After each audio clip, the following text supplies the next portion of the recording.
علی موسیٰ گیلانی صاحب ہیں، انہوں نے 2 دفعہ یا 3 دفعہ دہرا کے کہا کہ یہ جو باتیں کر رہے ہیں اختیار ولی صاحب، یہ اسٹیبلشمنٹ کے سامنے اپنی سی وی مضبوط کرنے کے لیے یہ باتیں کر رہے ہیں. تو پھر پالیٹکس کا محور تو ایک ہی ہو گیا نا کہ اسٹیبلشمنٹ کے سامنے اپنی سی وی کیسے بہتر کرنی ہے. اس کے علاوہ تو پھر آپ کا مطمع نظر کسی سیاستدان کا ہوگا ہی نہیں. لوگ ہیں یا نہیں ہیں، زندہ ہیں مر گئے ہیں، بس ہے یا نہیں ہے، پھر تو نان ایشو ہو گیا نا جی.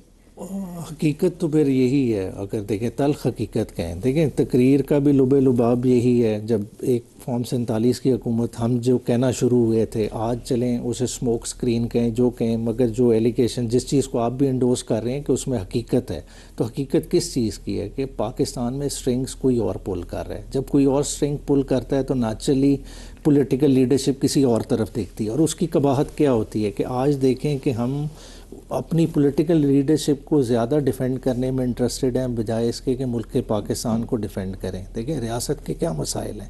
ریاست کا اس وقت سب سے بڑا مسئلہ کیا ہے کہ ریاست میں عوام اور آپ کے ریاستی ادارے آمنے سامنے آ گئے ہیں. یہ چیز نہیں ہونی چاہیے تھی، اور یہ چیز ایک صوبے سے چلتی چلتی پورے پاکستان میں جو ہے نا پھیل گئی ہے. اس کی طرف ہم بات نہیں کر رہے. دیکھیں ایک عجیب سی صورتحال ہے، ایک شہادت ہو دو ہوں مگر پینفل ہے. بات ہے کہ ایک وہ موقع ہی کیوں آیا کہ ایک پولیٹیکل ڈیمانڈز، یہ ایک ایسی ڈیمانڈ جن پہ آپ نے خود حکومت نے 2 دفعہ ان کے ساتھ ایگریمنٹ سائن کیا ہو، اور آج آپ اس طرح سے وائلنٹلی اس سے ٹرن اراؤنڈ کریں کہ پورا ملک اس سے ہل کے رہ جائے. لیکن عمیر صاحب، پاکستانی سیاست میں جو اسٹیبلشمنٹ کی مداخلت رہی ہے وہ تو ایک تاریخ کا حصہ ہے، اور جو کچھ ابھی 24 کے الیکشن میں بھی جو الزامات ہیں وہ بھی ویل ڈاکومنٹڈ ہے. سارے چیزوں سے آنکھیں بند کر کے آگے نہیں جایا جا سکتا. لیکن رول آف پولیٹیکل لیڈرشپ کسی نے اسرٹ بھی تو کرنا ہوتا ہے نا. سیاسی جماعت کا ایک سربراہ ہے، نواز شریف ہے، قائد، پیپلز پارٹی ہے، بہت بڑی جماعت ہے. اب بھٹو صاحب کے لیے جو ان کی پارٹی کلیم کرتی ہے کہ ان کی بہت بڑی سیکریفائس ہے پاکستان میں ڈیموکریسی، بولا محترمہ بہت بڑی قربانی ہے ان کی، یہاں پہ ان کو اسیسینیٹ کیا گیا پنڈی کے اندر.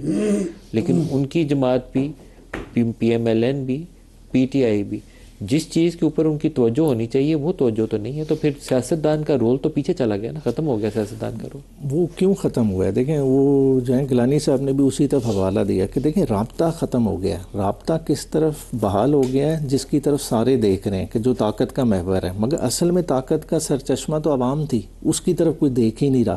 جب پولیٹیکل پارٹیز کا رابطہ عوام سے ویک ہو جائے تو جس طرف سے کچھ آ رہا ہوتا ہے پھر وہ اسی طرف دیکھتے ہیں، پھر اسی طرف ڈورے ڈالے جاتے ہیں، اسی طرف اپیز کرنے کی کوشش کی جاتی ہے. اور یہ اس طرح کا ٹریپ ہے کہ آپ کو کمپرومائزز در کمپرومائزز کرنے پڑتے ہیں. کیا ہمارے پولیٹیکل لیڈرز کیئر کرتے ہیں کہ لوگوں کو کیا چاہیے؟ کسی وزیر اعلیٰ کو، مریم کو حکومت چاہیے تو وہ لوگوں کے لیے فکر مند ہے. شہباز شریف صاحب کو بہت فکر ہے لوگوں کی کہ کس حال میں پیٹرول مہنگا ہو رہا ہے، بجلی مہنگی ہو رہی ہے، یا انہیں کچھ اور کرنا ہے؟ دیکھیں 8 فروری سے پہلے تو صورتحال کچھ اور تھی. تمام پولیٹیکل پارٹیز اپنے ایک ویل پلانڈ ایجنڈا کے ساتھ آتی تھی. دیکھیں اگر پیپلز پارٹی پرانے دور میں آئی تو پیپلز ورک پروگرام لے کے آئی، ایک اپنا ان کا ویژن تھا، اس نے فنکشن کیا نہیں کیا ایک ڈیفرنٹ سٹوری. اسی طرح نون لیگ نے اپنا ایک انفراسٹرکچر ڈیولپمنٹ کے ایجنڈے کو لے کے آئی. اگر پی ٹی آئی آئی تو انصاف اور گرین انیشیٹو، فارسٹ، یہ وہ اس طرح کی چیزوں کو سامنے رکھا. عوامی ایشوز سامنے تھے. مگر آج کی سیاست میں کیا ہے؟ آج کی سیاست میں عوام نہیں ہے. آج کی سیاست میں کیا ہے؟ آج کی سیاست میں بندر بانٹ ہے کہ فلاں جی بی اگر آپ کو مل گیا تو اب آپ کو کشمیر نہیں مل سکتا، کشمیر ہم نے دوسری جماعت کو دینا ہے. یہ فیصلہ ہو گیا.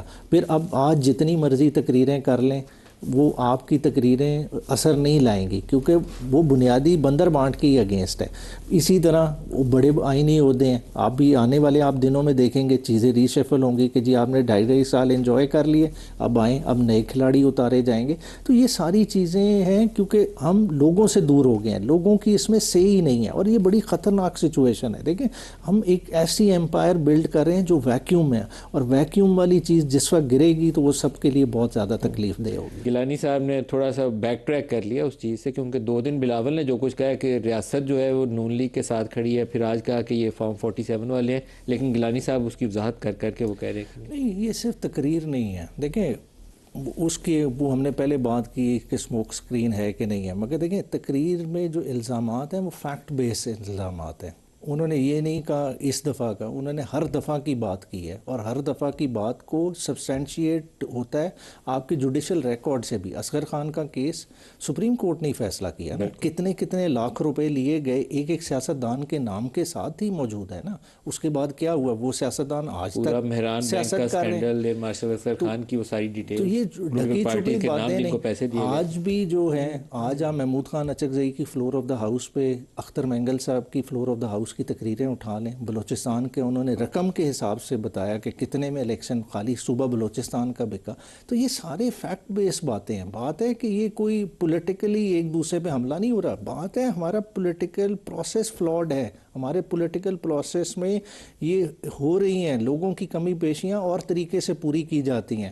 7,000 ووٹ کو 1,07,000 کراچی میں بنایا گیا، کس سے ڈھکا چھپا ہے؟ نواز شریف صاحب کا اپنا الیکشن، ڈاکٹر یاسمین راشد صاحبہ کا رزلٹ سارا سامنے ہے، پھر کس طرح سے وہ الیکشن پٹیشن فارغ کی جاتی ہے، وہ بھی کسی سے ڈھکی چھپی نہیں ہے۔ تو پورا ایک نظام کاندھا تو دے رہے ہیں نون لیگ کو، اس میں کوئی شک نہیں ہے، مگر مسئلہ یہ ہے دیکھیں اتنی کیا مجبوری ہے۔ آج ایک ایلیگیشن سامنے آیا گیا، سارے پیچھے ایک ایک قدم اٹھائیں، دوبارہ الیکشن کرا لیں، کیوں ہم الیکشن سے بھاگ رہے ہیں؟ آپ کے خیال میں ایسا ہوگا؟ کبھی بات ہے